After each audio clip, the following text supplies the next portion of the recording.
সংবিধানের ১১৬ অরিজিনাল সংবিধানে supreme court এই সকলকে নিয়ন্ত্রণ করবেন, বদলি করবেন এবং তাদের উন্নতি অগ্রগতি দেখবেন। এটাই ছিল মূল সংবিধানের। কিন্তু চতুর্থ সংশোধনীর মাধ্যমে প্রথম রাষ্ট্রপতির কাছে এই দায়িত্ব ন্যস্ত করা হয় এবং সেই ন্যস্ততা আজ পর্যন্ত মহামান্য রাষ্ট্রপতি এবং সুপ্রিম কোর্টের সঙ্গে পরামর্শক্রমে পরিচালনা করছে। এটি মূল সংবিধানের স্পিরিট ছিল না।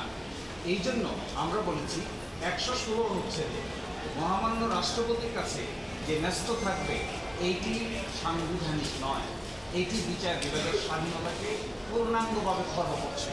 এই ন্যস্ততা থাকতে হবে সুপ্রিম কোর্টের কাছেই, সুপ্রিম কোর্টের আয় উন্নতি বিধান থাকতে হবে। এটিই ছিল মূল।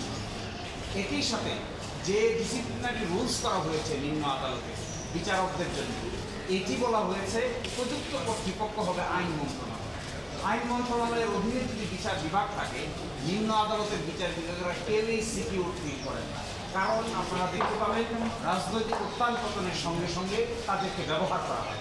কে কাকে জামিন দিবে, কে কাকে জামিন দিবে না, সেই জন্য আইন মন্ত্রণালয় থেকে নির্দেশনা দেওয়া হয়। কার বদলি কোথায় হবে, কে কোথায় রাঙ্গামাটি থাকবে আর বান্দরবনে থাকবে, সেই জন্য আইন মন্ত্রণালয় থেকে ফিক্স লিস্ট করা হয়। একই সাথে কাকে সন্ধ্যাবেলা বিচারক বসিয়ে সাজা দিতে হবে আর কাকে একদিনে ১৭ জন সাক্ষী নিয়ে সাজা দিতে হবে, এসব কিছু আইন মন্ত্রণালয় ফিক্স করে। এই জন্য এই যে ডিসিপ্লিনারি রুলস করা হয়েছে, যেখানে আইন মন্ত্রণালয়ের হাতে দায়িত্ব ন্যস্ত করা হয়েছে, এটি বিচার বিভাগের স্বাধীনতাকে সাংঘাতিকভাবে খর্ব করে। এটিকেও আমরা চ্যালেঞ্জ করেছি এবং আমরা এটাও বলেছি সুপ্রিম কোর্টের অধীনে বিচারিক কর্মকর্তাদের আলাদাভাবে নিয়ন্ত্রণ, বদলি সব কিছু সুপ্রিম কোর্টের অধীনে সেপারেট সেক্রেটারিয়েট প্রতিষ্ঠা করতে হবে।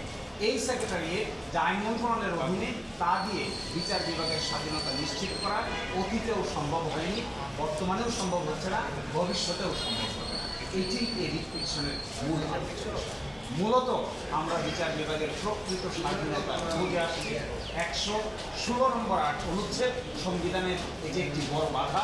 এই বাধার কথা আমাদের সুপ্রিম কোর্ট পঞ্চম সংশোধনী মামলার রায় বলেছেন, ষোড়শ সংশোধনী মামলার রায় বলেছেন এবং তত্ত্বাবধায়ক সরকারের মামলার রায় বলেছেন যে ১১৬ অনুচ্ছেদই মূল বাধা।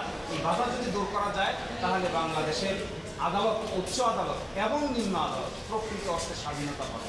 এই স্বাধীনতাই হবে জাতির জন্য সবচাইতে মিষ্টি মধুর পথ।